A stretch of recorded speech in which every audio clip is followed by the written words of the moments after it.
On the edge of a cliff overlooking the Potomac River in Virginia sits the site of a newly discovered Civil War Black history moment. This is where Lewis A. Bell is believed to be the first Black American to fire a gun in support of the Union Army during the Civil War. Yeah, meteorologist Caitlin McGrath took Eco 9 out to Bluff Battlefield Regional Park in Leesburg to show us some more about this. Hey, Caitlin. Hey there, guys. That's right. What a special place. Not only is it beautiful, it is jam-packed with history. And just this past Saturday, it was filled with local community members to celebrate this new signage you see behind me here. So I'm joined now by Kate McGinnis Wyatt, the Nova Parks chair, to talk about the events that unfolded on Saturday. Thank you, first of all, Caitlin, for coming. We really appreciate you shining the light on this really important part of our history. So Saturday was amazing. We unveiled this plaque, which tells the story of the first African American to actually fire in defense of the Union troops during the Civil War, and of course defend himself at a time when it was illegal for him to even hold a firearm. And we were able to unveil this with the president of the Loudoun branch of the NAACP, Pastor Michelle Thomas, as well as the chair of our board, Phyllis Randall, and two other board of supervisors, Mayor Kelly Burke from Leesburg, and a large showing of people of interest. So we were thrilled with Saturday. And talk about why it's so important to continue to diversify our history, because this is really just the beginning of a series of plans for Nova Parks. Exactly. And a very important pillar of our mission is to make sure that every citizen in Northern Virginia feels welcomed in every inch of our 12,000 acres of parkland and historic sites.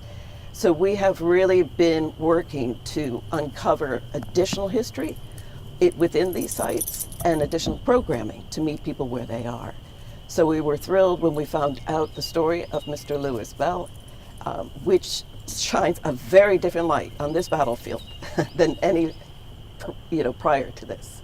And it really is so important because you come out here, you see what a beautiful area this is. We're going to talk more about what's behind us in just a minute, but it's so important to know what happened here, to be able to remember and to educate yourself as you come visit these educational and beautiful parks here in Northern Virginia. So talk a little bit about the park itself, because we're kind of tethered here to this important new sign, but it's really gorgeous. It is gorgeous, and it actually housed the second battle of the Civil War.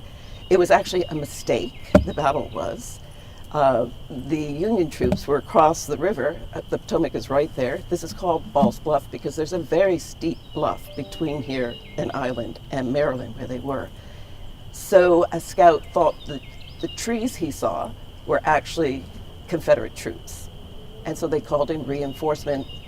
They came up the hill, not well, and found themselves facing a Confederate troop, much better armed, many more numbers, and far more prepared. This was their hometown, if you will. So they started to scurry on back down, and it became, at that time, alarmingly dangerous, as well as deadly. There was Senator Baker, who was one of Abe Lincoln's best friends, who actually fought here and died here. And the National Cemetery behind us is one very unique national cemetery to be this small, but to commemorate this battle. Wow, Kate, thank you so much. I mean, just a taste of all of what you can learn coming out here to Bluff Battlefield Regional Park. Thank you so much. We're going to have much more on our website and our app, of course.